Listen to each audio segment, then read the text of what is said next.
Hey, what's up, everybody? It's your boy Young Black's back once again. I want to give a special shout out and thanks to everybody who's rocking with my Life in and After Prison series on Prison Reform TV. That's my YouTube channel. So for those of y'all who haven't got to check it out yet, y'all make sure y'all go show some love, man. I promise y'all won't be disappointed. The whole goal of the channel, man, is just to, give people an insight on the things that, you face while incarcerated, you know what I mean? And try to, give you some insight and hopefully, steer you from going down that path.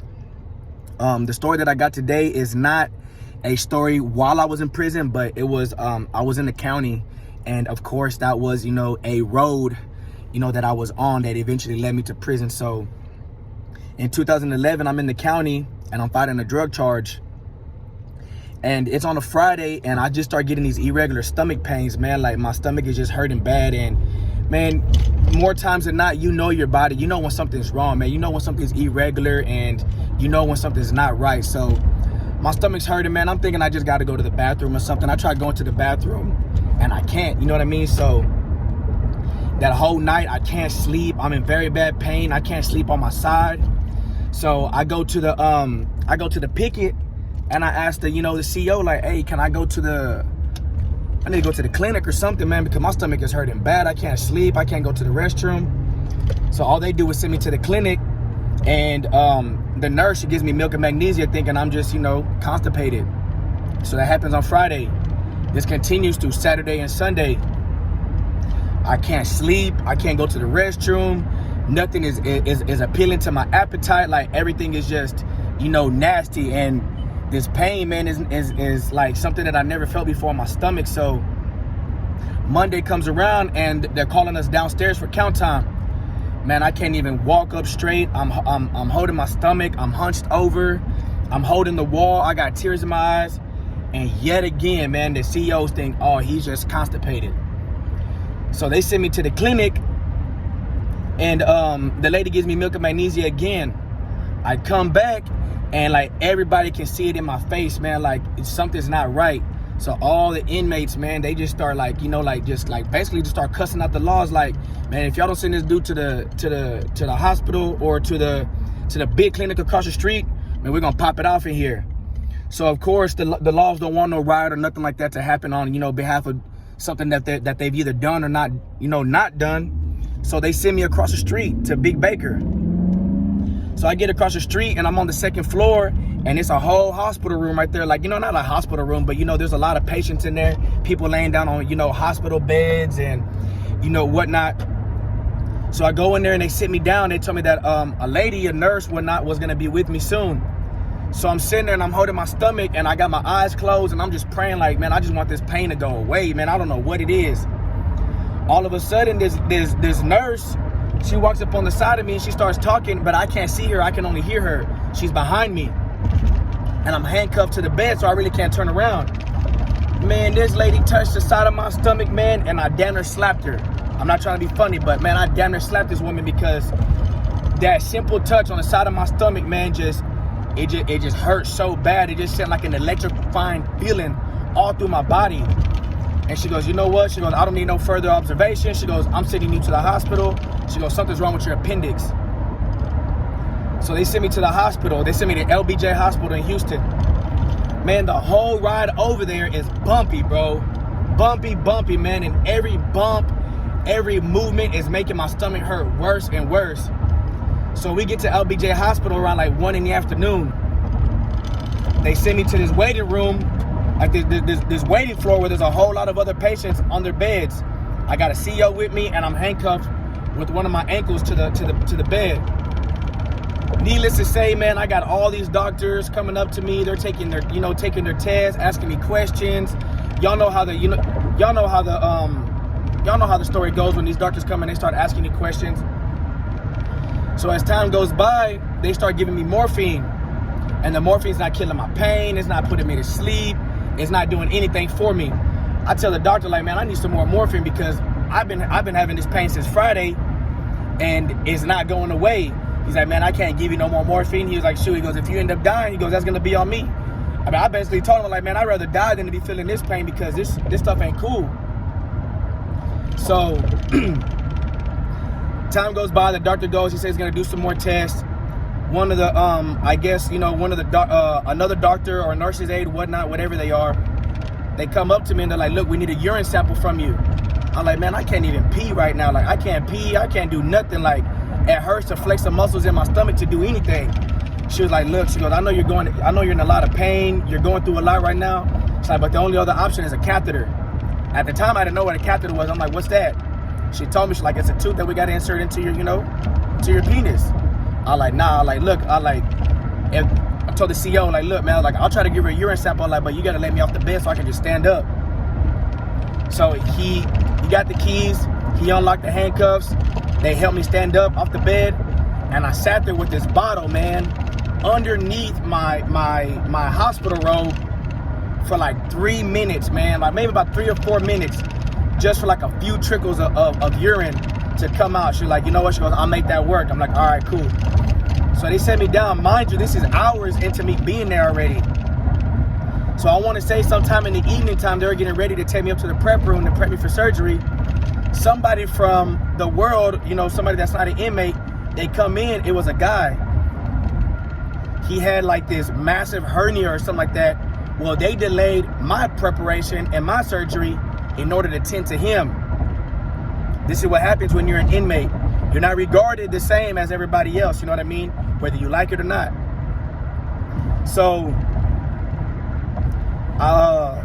around, I want to say like around 2 in the morning, Tuesday. Mind you, I got to the hospital Monday at 1 in the afternoon. Tuesday, like around 1 or 2 in the morning, they're taking me upstairs to prep me to get me ready for surgery. Mind you, I haven't had no fever, no nothing like that, just all this pain in my stomach.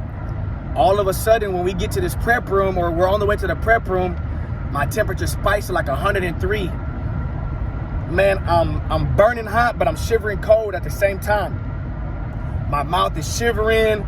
My teeth are, you know, just and it continues to go up all the way to like 107. The doctors don't know what's going on. I'm basically like convulsing.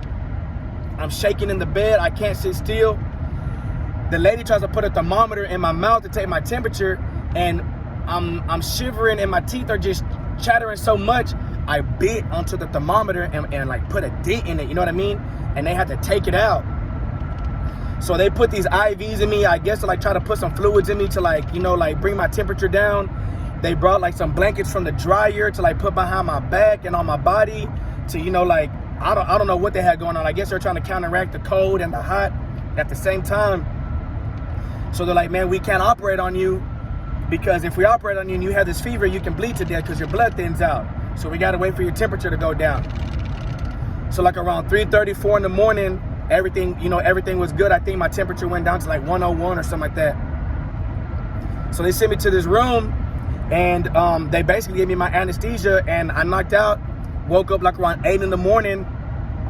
That same morning on Tuesday, you know, with the lady telling me that, you know, my operation was successful, my appendix was removed. I had 3 open wounds, one above my belly button, one to the side of my belly button, and one in my pelvis. They went into one of those openings. They went with a tube with a camera, the other with like another tube that was like a vacuum, and the other one was like a knife to cut the appendix. And then they put these Steri strips on top of the wounds, which basically they're on top of the wounds, and whenever the wounds close, they'll fall off. I didn't get no stitches or no staples. So the whole day, Tuesday goes by.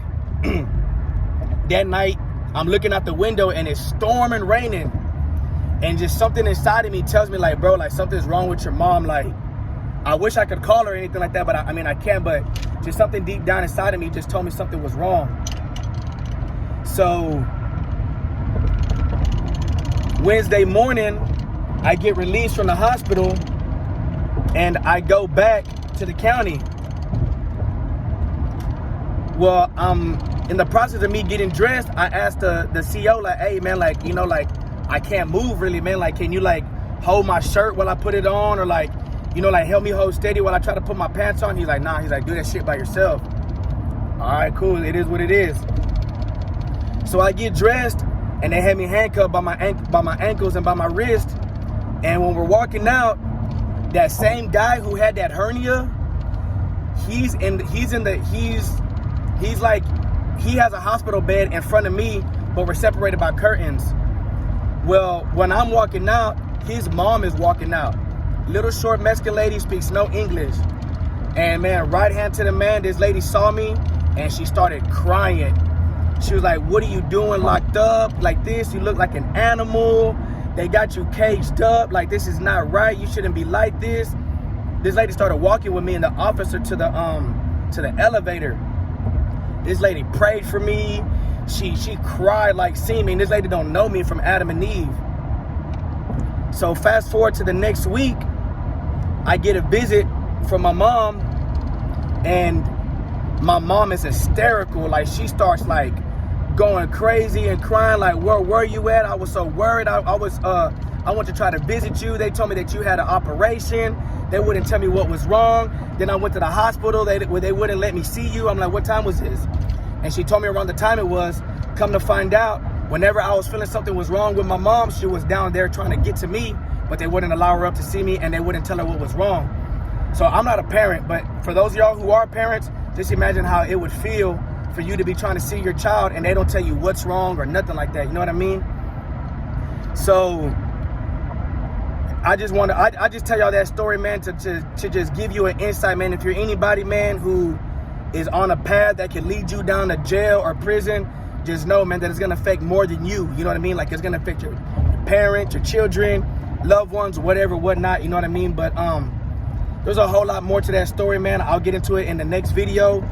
But I just want to let y'all know, man, that if y'all know somebody, man, that's on a bad path, y'all let them see this video or y'all try to talk to them yourselves, because and there's a lot of things that happen, man, when you're locked up and you can't control it, man, and you're just subject to it. You know what I mean? Because you committed that crime. So you got to face everything that comes with that, man. So like I told y'all many of my other stories, my stories are not to glorify me being locked up or going to prison. It's just to give y'all an insight of what goes on, you know, in jail and in prison. So hopefully this influences somebody to do something different with their life. Young Blacks, you know, checking out. Y'all like this video, man. Y'all comment and y'all share it with somebody that could use it, man. Much love and blessings. Peace.